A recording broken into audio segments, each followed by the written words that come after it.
Hi, everyone. Today we are talking about my favorite topic. In fact, we've been talking about leadership for a couple of weeks now. But today's show is going to be really interesting because this leadership program is having a dual impact. Yes, they are growing and fostering leaders and emerging leaders, and they're also changing the nonprofit landscape in New Haven, Connecticut. Today, we get to hear how they're doing that. Join us.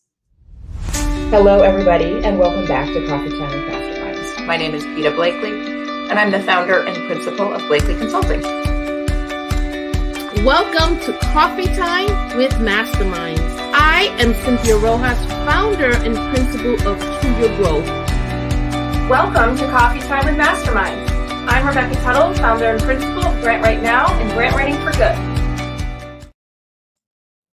Welcome, everyone, to Coffee Time with Masterminds. We are a 30-minute conversation for and with leaders of mission-based organizations. We want to welcome all of our viewers, including the ones around the world and our listeners in Australia. If you are joining us today live, please put your name in the comments and let us know where you're from. We always want to hear where people are listening from. I am Cynthia Rojas, and I'm being joined by my co-host, Peta Blakely. Good morning. Hi, Peta. How are you? Good. How are you? I'm really good. I'm really good. So we are going to talk about my favorite topic, leadership. I could talk about it all day. And so we're talking today about a leadership development program. What's unique about this program? Oh my God, there's so many things, and we're gonna hear about it. But one of the most powerful things is they are intentionally growing leaders within a region. This region is New Haven, Connecticut. And by going through this program, they're also impacting how nonprofits work together and to best serve the people that they are serving. So it's having a dual impact. It's really interesting, really interesting. Sorry. That is really interesting. And I'm really excited to hear how it works. There's so much potential, and we spend so much time on this show talking about constructive alliances between organizations. So I'm really excited to hear about how that is being cultivated here. Yeah. Also, we're going to talk about, so I went through this program back in 2005. A long time ago. It was in a cave. We wrote on the walls with our hands. Yeah, that's true. Okay, maybe not that long ago, but 18 years ago sounds like a long time ago. 20. Anyway, I can't do the math fast enough. But we're also going to get to hear. This is interesting. What's changed in the 20 years that they've been around, and what has not changed, right? So it's going to be a good show. Let's bring on Fahad Vahidi. Hi, Fahad. How are you? I'm doing well. Glad to be here. Good morning. Yeah, good morning. So you are the senior advisor to the program we're talking about, which is the Community Leadership Program, known as CLP. Most people know it. It's funny because in New Haven, if you name it by its full name, people might look at you. But if you say CLP, everyone knows what that means. Yeah. That's right. So we're so excited to have you here for a couple of reasons. We've been talking about leadership for a couple of weeks. Last week or 2 weeks ago, we had a conversation with the Community Foundation of Greater New Haven, who is doing a leadership program specifically for emerging BIPOC leaders. And so that was a great conversation because it talked about why that's even needed and what are the uniqueness about those types of leadership programs. But CLP is unique in and of itself. And so before we get started with all the interesting things about it, tell us a little bit about how it began. What's his origin story? 20 years ago, long time ago. Yeah, it's a long time in making. So I honestly will just give you a just a small tidbit of that information. Um, so it started with the Bill Grassline, who is a philanthropist and also a New Havener, and was interested in thinking a little bit more deeply about this idea that he had. What if there was a supportive generative container where people can show up as more themselves as opposed to roles and titles?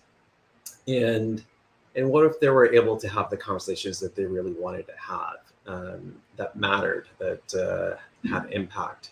And so the process really started from this curiosity that Bill had, that people in a space together, being themselves, are able to do something different and in a way that allows them to be, learning from each other, working and understanding each other, having a sense of perspective and context. So that's really the origin, and that hunch has led us into 20 years of convening cohorts, and we've done 31 cohorts as of today, with about 650 people who've gone through this program. And who? That's awesome. Yep. Peter, I'm sorry. Who participates in the program?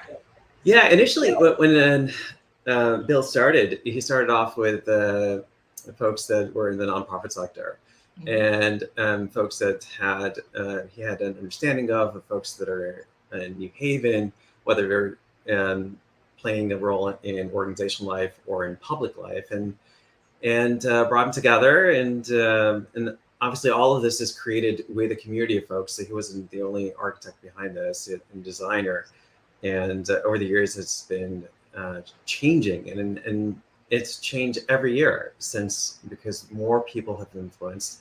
I went through the program myself in 2008 and found it to be a remarkable experience for myself.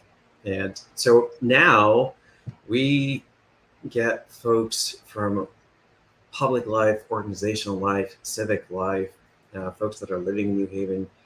We have interest in Hartford, we have interest in Bridgeport, we have interest in various parts of Connecticut. But we continue to be hyper local in the sense that we're most interested in working with folks that have a stake in New Haven and are working towards things that they want to see happen in New Haven. Which is why it's having such a huge impact, is its focus on the geographic location.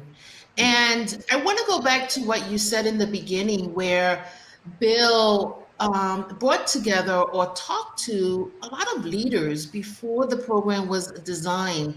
So it's not the mastermind of one person, but really the idea of listening, and we're doing some deep listening about a need. And he's achieved, or CLP has achieved that goal really well. So leaders were yearning for partnership and getting to know each other and developing relationships so that they can do their work better. And my God, has that goal been achieved? Because what happens in the nonprofit world is that funders can become gods. Nonprofits can also be hierarchical. You have your big ones, your small ones. And what CLP did in New Haven is that it leveled the playing field. You can end up in a cohort with a neighborhood leader, someone who's doing a community garden.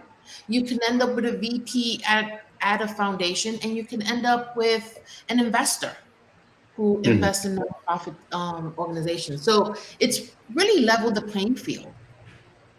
I think so. I mean, I think convening folks from different perspectives and lived experiences, and who carry capacities from their personal journey to their education and training, to be in the same room to have conversations about things that matter. It's a unique offering, and it's not particularly skills based. Our approach is not really around skill development.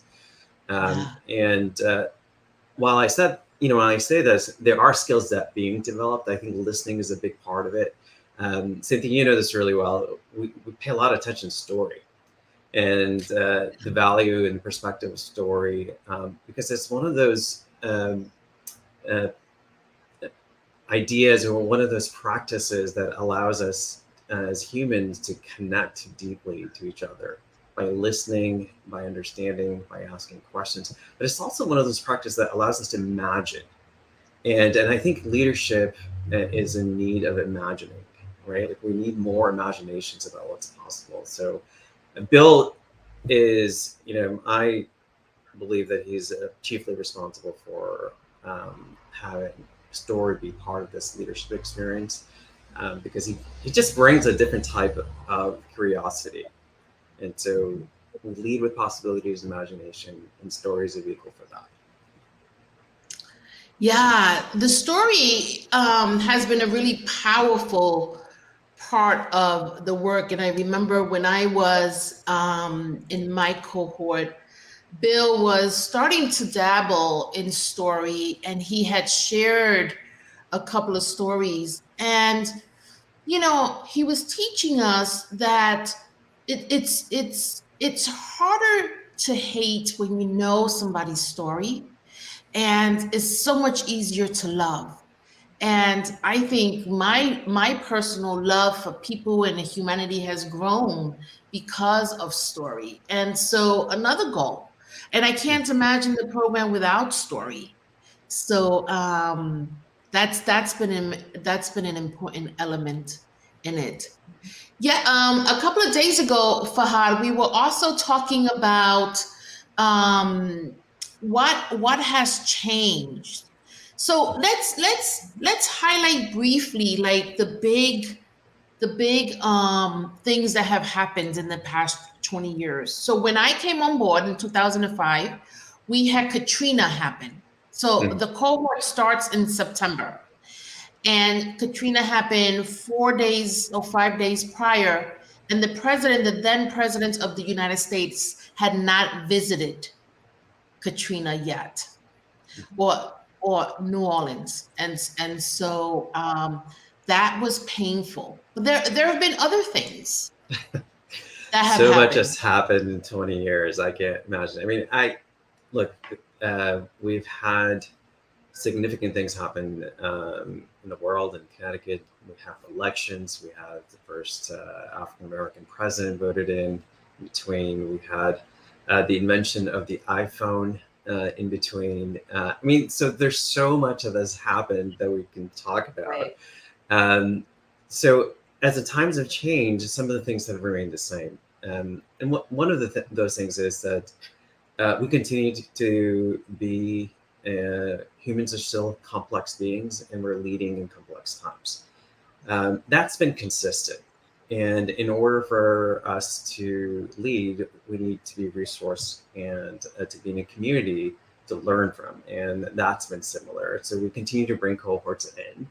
For the longest time, cohorts meant you get a group of folks, about 20 individuals, who spend a time from September to May with overnight retreats and monthly conversations to learn about each other, to learn about ourselves, to tell some stories, to talk about issues that are really up for us. And that continues to be resonant with folks. And this is why they raise their hands. They want to be part of something that is different and meets them where they are. Yeah, so in that sense, it hasn't changed. It hasn't. Yeah, in that sense, it hasn't changed. Yeah. And so how has it changed? I know in 2005, when I was in my cohort, it was mostly older leaders, white leaders, people who were seasoned in their leadership. I was new in my nonprofit leadership. I was just coming into the nonprofit sector. And what was interesting to me was in the private sector, we don't talk a lot about values. We talk a lot about profit margins and money. And I was in this program being asked about my personal values and really struggled with that. Really struggled. And so, so what has changed in the 20 years? Yeah. So, every year there's something new that's learned, right? If you're open to the possibilities of being impacted by other folks, and if you're open to being influenced and you're intentional about being in learning spaces, then you'll know that there are things to change. And every year we've had people give us feedback around, here's a content area that worked, here's a process that didn't work, here's some more time that we need to spend on. And the beauty about CLP has been that since after the first 2 years, it really has been influenced by people who've gone through the program. For the last 20 years, it has been influenced by alums who've actually participated in it. So I joined in 2008 as a participant, and since then I've been involved in all the cohorts that we have convened have been led by folks that have been in CLP. So we're alums of CLP, and it's distributed in a way that we believe that leadership can exist everywhere, right? And this idea of leadership has been really a myth that we have a charismatic leader that has the power, the skills, the capacity, inspiration, and often comes with the ego and enormous power to influence people's life. And we know that that is a myth. That leadership exists in a lot of different spaces. And in fact, we have a definition that I personally like about leadership. It is it's influenced by organizer, historian named Marshall Gans, and he talks about leadership as accepting responsibility for enabling others to achieve shared purpose in the face of uncertainty, which is a lot, but that reframes our idea of leadership. That can happen anywhere. It can happen in our families, it can happen in our communities, it can happen in our neighborhoods, because uncertainty is there. We have talked so much on this show about, the role of a leader during a time like COVID, during a very uncertain time. And one of the things that we found consistently is effective leaders make a decision, right? Are decisive in their direction, even if it turns out later that they need to change direction. It is way more effective to pick a direction and then change later than to delay or not take responsibility. I think that's so true. And this is where we know that leadership is missing, right? In the face of taking responsibility, people often don't act. They either evade responsibility, they're not prepared for it, and they're waiting much too longer. And so I think that's really true. And it's not about right or wrong. It's actually just taking an action based on the best information. Right. Right. Yeah. It's just taking an action. Yeah. So one of the things that I really want to dig into some more is what is happening as a result of all of these leaders forming these relationships. So some of these people know each other now for 20 years, right? And have these deep relationships. What is going on in the community as a result of that? It's a great question, because some of it we know the answers to and some of it we don't. Because, one of the things that we've picked up over time is that we're very intentional in convening cohorts, and we were less intentional and perhaps missed the opportunity to connect cohorts across people. And so what we do know is that New Haven feels like a smaller place for many, because they know each other and they know folks and they recognize folks, and there's a particular practice that has developed around this idea. This is a statement that people say, that's so CLP, which is basically saying that you're talking about yourself, you're talking about your values, you're talking about your aspirations and such. But I do feel that, to answer your question, that I think that there have been some real action around people who come together around shared purpose. People have worked together on projects, people have collaborated around projects. They've showed up for each other in solidarity for what folks are doing. They've supported each other in their personal lives and their professional lives, and they stay connected to each other. Now, I have to say, not everyone who goes through CLP would vouch for this to be a experience that they would recommend, because people are coming in with different sort of mindsets. Some people want more particular skill sets and such, and unfortunately that's not the experience that we offer. And a lot of it depends on cohort that's composed. And for those that have enjoyed this and felt like myself, this was a transformative experience for me, continue to be involved. Yeah, you said something interesting. This idea of it's not a skill-based program, and yet there's some people who do yearn for that. Do you think this is a program best suited for the seasoned leader, or for the emerging leader, or is it a mix of both? I think it's for everyone who is interested in learning about themselves a little bit in a deeper way, who is able to really lean into vulnerability and talk about what's really core to their purpose and what values drive their work. It's an invitation in that way.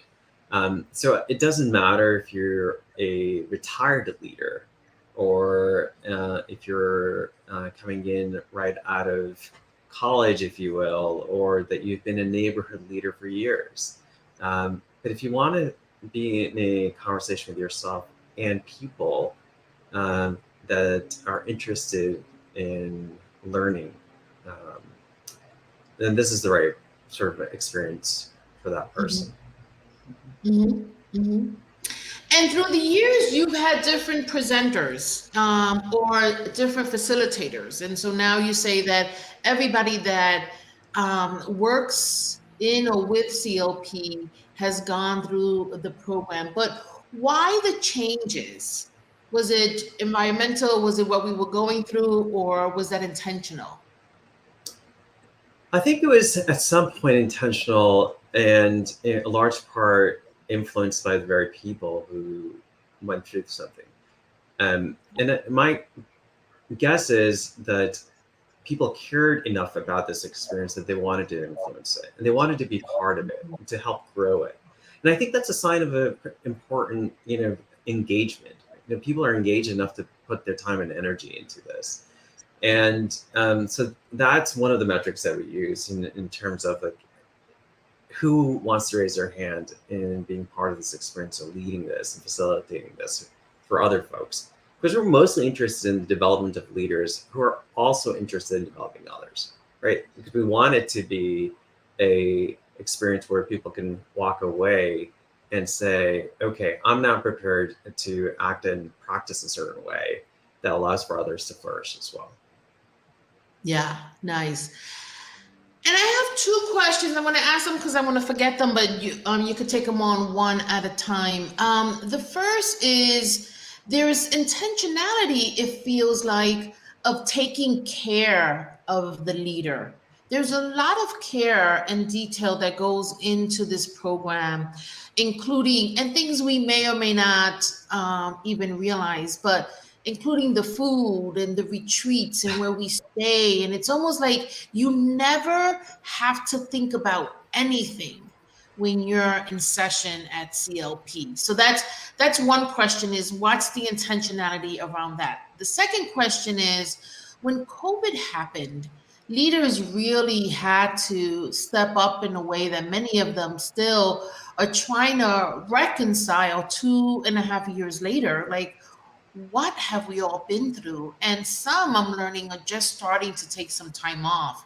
And there's a lot of worry about those leaders who had to take care of others while they were also being impacted. And I just wonder, during COVID, did you see a difference in those cohorts in terms of the mental exhaustion that leaders were facing during that time? So, two-part question, answer them the way you want. Well, the first one's easy to answer because I attribute the radical hospitality that's associated with CLP to my colleague, Gail Torres Quintero, who's been part of this experience from the very beginning. And I think that it takes a special person like Gail to be able to curate an experience for cohorts and to have them experience the type of hospitality they do. 2 overnight retreats, fabulous food. We want to nourish, fortify, and create the conditions where authentic, deep conversations can exist. And I think that's one of the real reasons behind the type of hospitality that we offer. The second part of the question is a tough one, Cynthia, just because I think we're still pretty early in the stage of recognizing and figuring out what has happened and how have we managed through this crisis in starting in 2020. I think in March of 2020, we were faced with a real complexity, and I think people led in the ways that they could, and some people experimented and amplified those experiments, and some people made some decisions and decided to really dampen those decisions because they weren't yielding the results. And for us, we're finding that this is a time for us to gather, to actually do some sensing around how people are. I can tell you that people are fatigued, at least particularly in the nonprofit sector, and particularly in philanthropy as well. And we know that rest and restoration and spaciousness and conversations are really important. And this idea of spaciousness is, I need to underscore it because our lives narrowed pretty quickly, and for this environmental threat that we had. Yeah. And so the isolation, working from home, and working in these tiles and Zoom and various other things, it's a narrow existence. And I think now we're beginning to sort of reconnect, and it's going to take some time for us to sense how people have managed, and we're going to be in a learning space. And I think that's the invitation here for us. I think your point about radical hospitality is so interesting. We have another theme that we've talked about on this show a lot is the theme of self-care, and which we don't like, and structural care, which we do. And one of the themes that we have talked about a lot is, people can't give from empty wells. And when you talk about let's take care of people so they can do this important work, right? And let's treat people with, not just basic dignity, but let's really celebrate their presence here, right? That's a really different way of thinking about how people do their best work. Absolutely. And we think about this as in a couple of ways, because it's really a gift to be in a space where we can learn from each other and from the people in our community. To have that time and energy is really a gift, because that is not a common experience for us. Yeah. We are trying to find more time for things that fulfill us. There's something wrong with that equation. Yeah. One of our most popular shows was very early on, and I think it was titled Mad About Self-Care. And it brain months to really hear and understand what Peter was saying, and this idea of when you call it self-care, you put the burden on the individual, but really the stressors and the pressures that we are facing are brought on many times by our employer, and so we should put the burden on them to bring in structural care into the work. Oh my God, it was so popular. Yeah, I could see why. One of the things that we started to experiment with about 4.5 years ago, we decided to do a blog for alumni and to continue to sort of engage them and also to learn from them, right? Because just because you've gone through an experience doesn't mean you're done learning, right? We're always learning. We know this from the science and the research that development doesn't stop at a certain age. It continues to happen. So I would encourage folks, if you're interested in learning more about CLP, check out the blog, The Circle, and clpnewhaven.org. There's a lot of information there.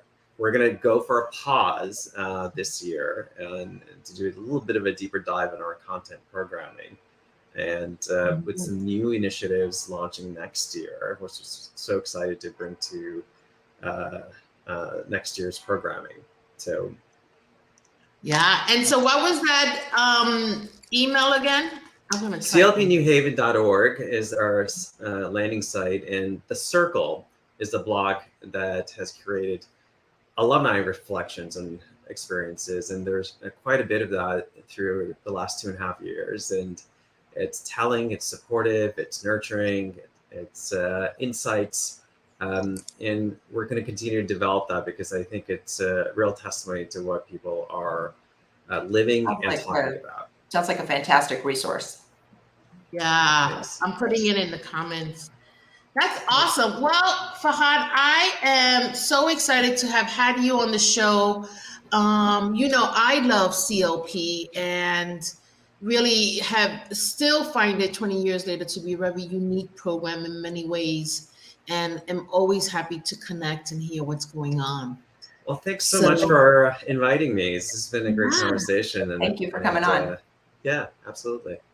Thank you. All right. So we'll see all of you next week, same time, same place. Thank you. Have a great weekend, everybody. Yeah.